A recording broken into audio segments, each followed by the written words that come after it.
Hi అండి, అందరూ ఎలా ఉన్నారు? నాకు నోరు బాగాలేదండి.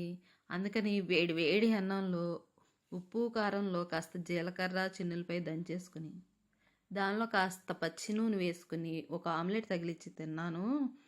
ఆహా, నోటి జివచచ్చిన నాలుకి జన్మం వస్తుంది అంటారు కదా, అలా ఉందండి.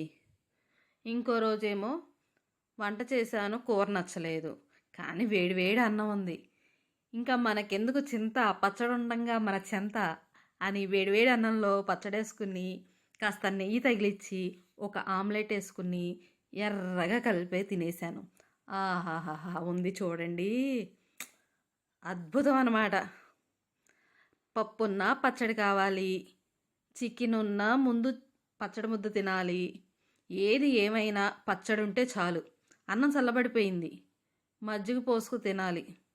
కానీ ఎందుకండి దిగులు, పచ్చడుంది నంజుడికి. చల్లగా మజ్జిగన్నం, నోటికి రుచిగా పచ్చడి, ఇంతకు మించి ఇంకేం